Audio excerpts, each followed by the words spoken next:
주님, 저희가 육신의 눈에 보이는 것과 육신의 귀에 들리는 것과 손에 잡히고 발에 밟히는 것에 따라서 살아가지 아니하도록 주여 은혜 베풀어 주시옵소서. 왜냐하면 눈앞에 있는 것들이, 그리고 저희가 만지고 느낄 수 있는 것들이 저희들을 살리는 것 같지만 사실 실제로 우리를 살리고 있는 것은 주님이시기 때문입니다.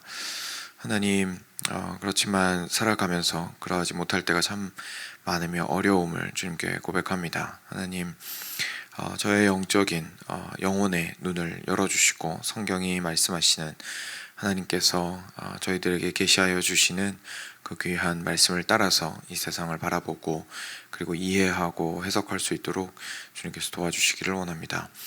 하나님, 눈을 맑게 하시고 마음을 깨끗하게 하시며 또한 지혜롭게 하시고 명철과 총명이 가득하게 하사 주를 경외하게 하시고 그리고 여호와를 경외함으로 모든 만물을 주님의 눈으로 바라보며 분별하고 사랑할 수 있도록 주여 은혜 베풀어 주시옵소서. 주님, 이 아침에도 그래서 주님 앞에 나옵니다. 이 묵상의 시간을 통하여서 예수님께서 행하셨던 그 모든 일들을 보고 깨닫고 그리고 저의 삶을 돌이켜보기를 원합니다. 아버지 하나님, 저희가 주님 안에서 오늘도 한 걸음 더 주께 가까이 나아가게 되는 그러한 날 될 수 있도록 이 시간 함께하여 주시옵소서. 감사하며 예수 그리스도의 이름으로 기도드렸습니다. 아멘. 네, 요한복음 4장입니다. 요한복음 4장 43절부터 54절까지 말씀입니다.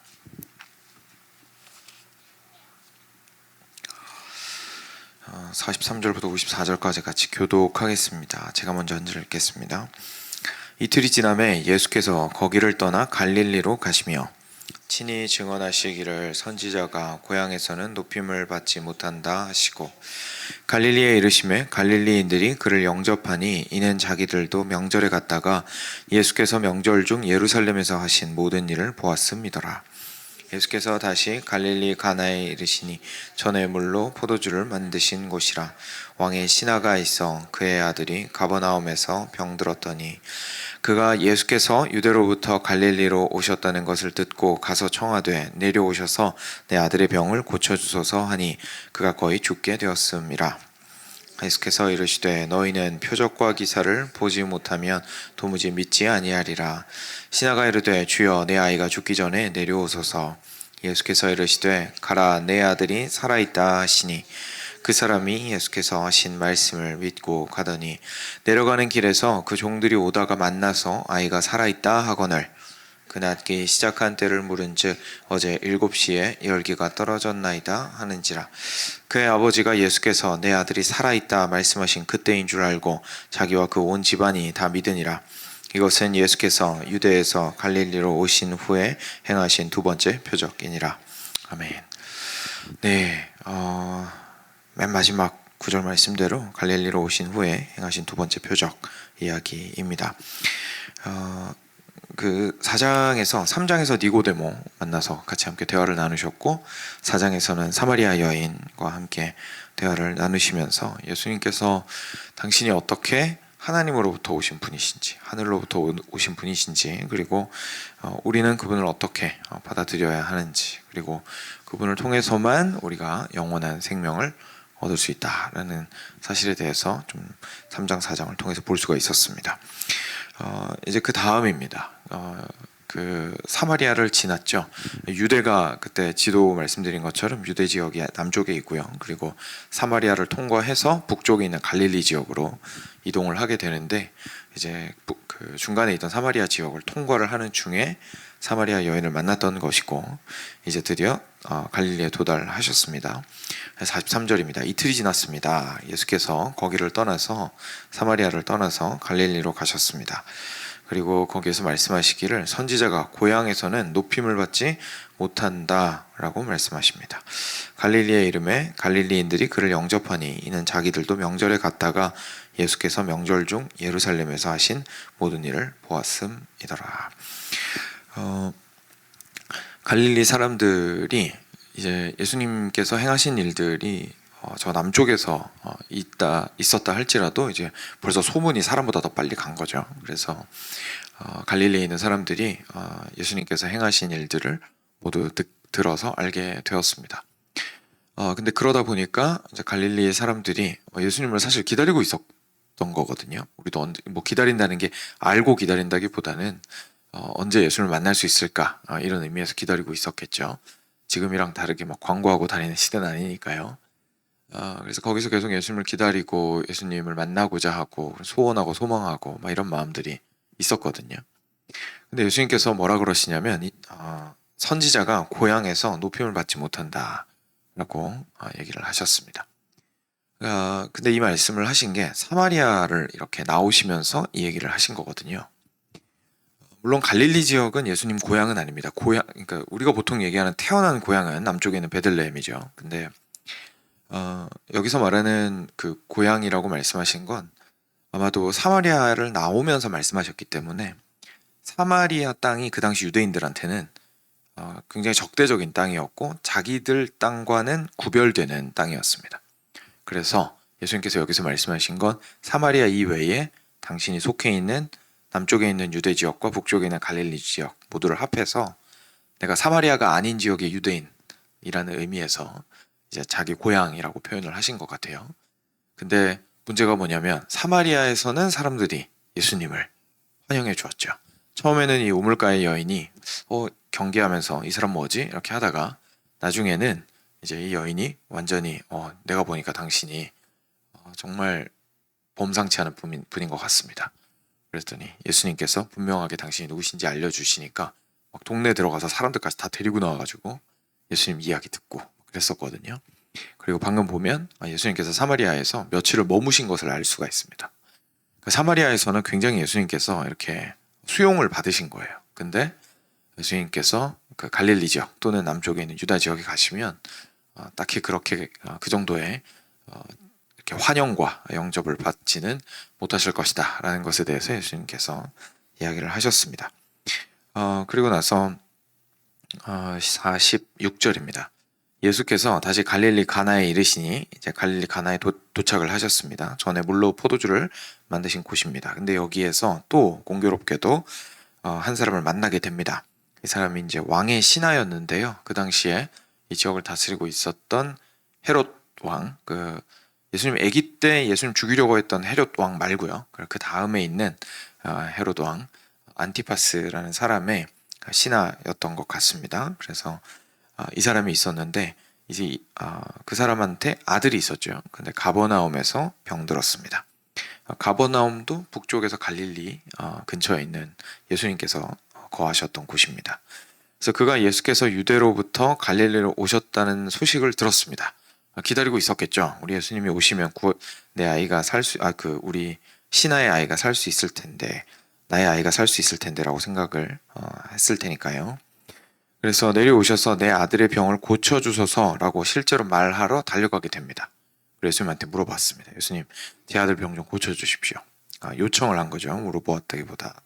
왜냐하면 거의 죽게 되었기 때문입니다. 근데 예수님께서 갑자기 뭐라 그러시냐면 너희가 표적과 기사를 보지 못하면 도무지 믿지 아니하리라 라고 말씀하십니다.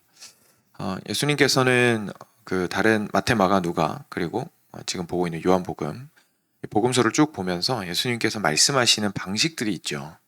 예수님께서 보통 말씀하실 때 딱 정확하게 상대방이 듣기 원하는 대답을 해주시진 않습니다. 그죠? 듣기 원하는 대답을 해주시진 않습니다. 우리는 보통 대화를 잘 한다라고 한다면 대화가 주거니 받거니가 돼야 되는데 예수님의 의도는 다른 곳에 있었기 때문이죠. 예수님의 의도는 지금 정보 전달을 잘 서로 소통을 하고 도움을 주고받고 그리고 마음을 편안하게 하고 여기에 대화의 핵심이 있지 않습니다. 예수님의 대화의 핵심은 이 사람을 살리는 겁니다. 진정한 의미에서. 그죠? 그렇기 때문에 죄를 드러내는 말씀을 하실 때도 있고요. 또는 지금 현재 상황에서 당장은 나한테 말 건 사람은 깨닫지 못하고 있지만 예수님께서는 이 상황을 활용하셔서 하시고 싶은 말씀이 있으신 겁니다. 진짜로 깨달았으면 좋겠다고 생각하는 것이 있으셨던 거죠. 그래서 그렇게 말씀을 하셨어요. 그 내용이 뭐였냐면 너희는 표적과 기사를 보지 못하면 도무지 믿지 않는구나 라고 이야기하셨습니다. 이게 무슨 말이냐면 신비한 일이 일어나지 않는다면 너희들은 도대체가 믿지를 않는구나 라고 얘기하셨습니다. 그러니까 예수님께서 지금 이 말씀 하실 때 사실 그 안에 숨겨진 게 하나 있죠. 예수님께서 생각하실 때 이 사람들이 예수님을 보고 뭘 어떻게 해야 되는 겁니까? 너희들이 도무지 마지막에 믿지 아니하는도다라고 했거든요. 그러니까 어떻게 했으면 좋겠다고 생각하시는 거예요. 믿었으면 좋겠다고 생각을 하시는 거죠. 너희들이 나를 믿어야지. 근데 문제가 어디에 있다고요? 표적과 기사를 보지 않으면 믿지를 않는구나. 믿어야 되는데 중간에 표적과 기사가 있어야 니네가 나를 믿는구나 라고 얘기를 하시는 겁니다. 그러니까 당신을 믿어야 한다라는 사실에 대해서는 얘기를 하시면서 거기에 꼭 너희가 원하는 대로 신기한 일이 좀 일어나야 이게 나에게로 오는구나 라는 말씀을 하신 거죠. 근데 이 사람이 알아들었는지 못 알아들었는지 모르겠지만 한 번 더 요청을 했습니다. 주여, 내 아이가 죽기 전에 내려오십시오. 우리 저랑 같이 다시 남쪽으로 내려가십시다. 그래서 제발 좀 고쳐주십시오 라고 얘기를 했습니다. 그랬더니 예수님께서 이번에는 이렇게 말씀하십니다. 가라, 너의 아들이 살아있다 라고 말씀하셨습니다. 그랬더니 그 사람이 예수님이 하신 말씀을 믿었습니다. 이 사람이 믿었습니다. 그죠? 예수님께서는 지금 표적을 행하셨나요? 안 행하셨나요? 행하셨습니다. 예, 행하셨습니다. 그래서 이 사람이 실제로 믿었습니다. 그리고 나서 이 사람이 그것을 믿고 내려갔습니다. 근데 내려가다가 종들을 만났어요. 종들을 만나서 아이가 살아있습니다 라고 이제 하는 얘기를 들었습니다. 너무 기쁜 소식이어서 이제 주인을 마중하러 나온 거겠죠. 그 낫기 시작한 때를 묻더니 어제 7시에 열기가 떨어졌나이다 라고 얘기했습니다. 그랬더니 예수님께서 내 아들이 살아있다 라고 말씀하신 그때구나 라고 하는 사실을 알았습니다. 그래서 이 사람이 어떻게 됐냐면 자기와 그 온 집안이 다 믿게 되었습니다. 이렇게 이 이야기가 끝이 나게 됩니다. 결국 무슨 이야기일까요? 우리는 이것을 통해서 뭘 알 수 있을까요? 앞서 조금 이야기를 했던 것처럼 예수님께서는 궁극적으로 지금 이 신하에게 원하는 것은 믿는 것이었습니다. 그런데 그 믿는 것이 표적과 기사를 통해야만 믿는다라고 좀 책망을 하셨습니다. 근데 이 신하에게 당신의 표적을 보여주십니다. 그죠? 보여주십니다. 근데 우리가 보통 생각할 때에 믿었기 때문에 이런 일이 일어났다라고 해석하기 힘듭니다. 이 사건은. 그죠?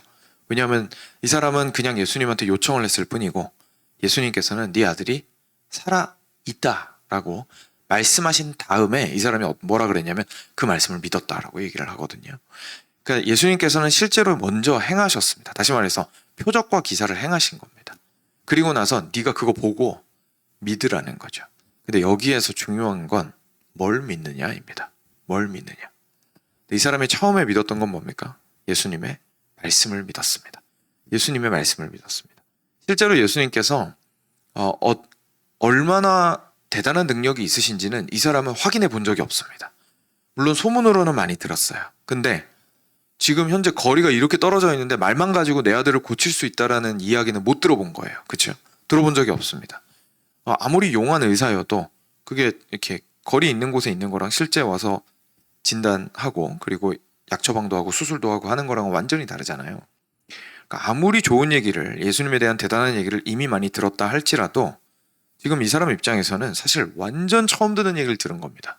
네 아이가 살아있다 라고 과거형으로 말씀하신 거예요. 완료형으로. 그러니까 이미 살아있다고 말씀하신 거죠. 그러니까 이거는 정말로 이 사람이 어떻게 반응할지를 스스로 결정을 해야 하는 문제였습니다. 그래서 믿음 때문에 고침을 받았다기보다 예수님의 말씀을 듣고 그 말씀을 믿었던 거죠. 의심이 없었겠느냐? 저는 100% 확신하기는 어렵지 않을까요? 모르겠습니다. 그래서 하여간 그런 믿음을 가지고 돌아오기 시작합니다. 근데 그때 하인들을 만나죠. 근데 그때에 뭐가 확인되었습니까? 예수님의 말씀이 능력이 있다라는 사실을 확인하게 되었습니다. 그래서 이분이 정말로 말씀으로 고치실 수 있는 능력이 있는 분이시구나 라는 사실을 깨닫게 됩니다. 그런데 그런 존재는 이 세상에 단 한 분밖에 없습니다. 바로 하나님이시죠. 말씀만 가지고 모든 것들을 이루실 수 있는 분은 하나님밖에 없습니다.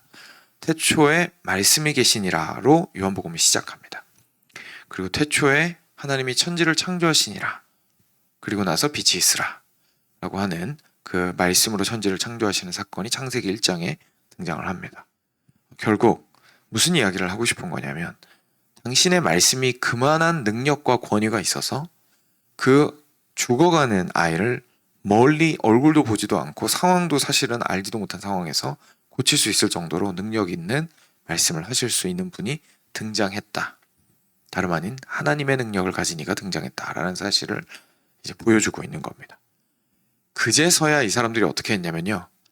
그 본인과 집안이 한 번 더 믿었더라라고 얘기합니다. 이번엔 누구 믿은 걸까요? 예수님을 믿은 거죠. 예수님의 말씀을 통해서 예수님을 믿었다라는 이야기를 하고 있는 겁니다. 예수님의 말씀으로 다시 한번 좀 돌아와서 마무리를 해보자면 예수님이 원하셨던 것은 믿는 것이었습니다. 예수님이 원하셨던 그 믿음은 무엇을 믿는 것이었을까요? 당신 자신을 믿는 것이었죠.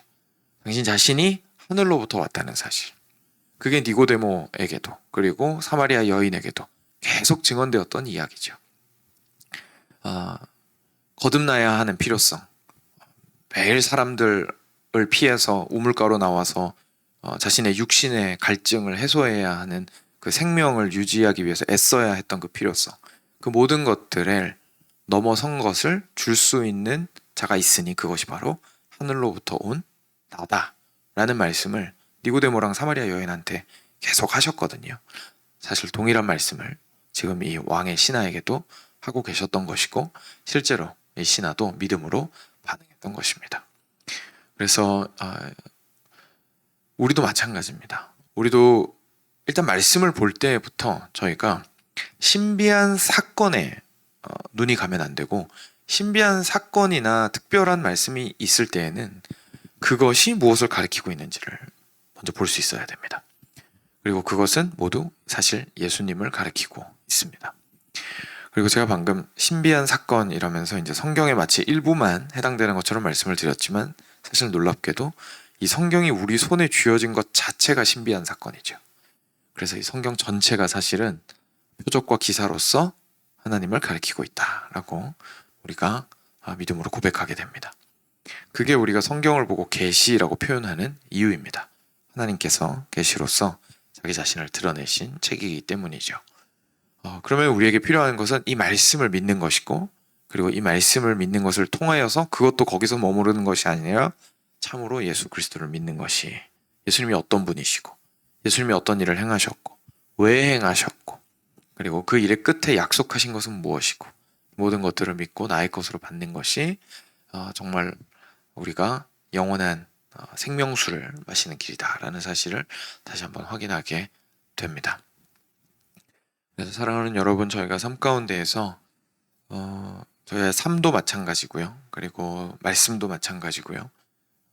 그리고 직접 읽지는 않더라도 예를 들어서 지금처럼 이렇게 선포되는 말씀이라든지 주일 예배를 통해서 듣게 되는 말씀이라든지 또 다른 곳에서 홀로 묵상하시면서 누리게 되시는 것들이라든지 어떠한 것들이든지 간에 저희가 그것이 우리의 시선을 예수님께로 향하게 하고 있는 표적이라는 사실, 표지판이라는 사실을 한번 기억해 보시고 항상 묵상하시며 결국 종국에 얻기를 원하는 것은 예수님이다라는 사실을 기억하셨으면 좋겠습니다. 그것이 실제로 우리가 성경을 읽는 마음과 방법과 목적을 많이 다르게 만들고요. 그리고 우리가 삶을 살아나갈 때에도 마주하게 되는 어려움과 그리고 역경들과 이런 것들에 대해서도 상당히 다르게 해석하게 만듭니다. 그래서 그 모든 것들이 주께로부터 말미암아서 예수님을 만나게 하십니다라는 사실을 다시 한번 기억해 보셨으면 좋겠습니다. 같이 기도하겠습니다. 들으신 말씀 기억하시면서 함께 기도로 나아가겠습니다.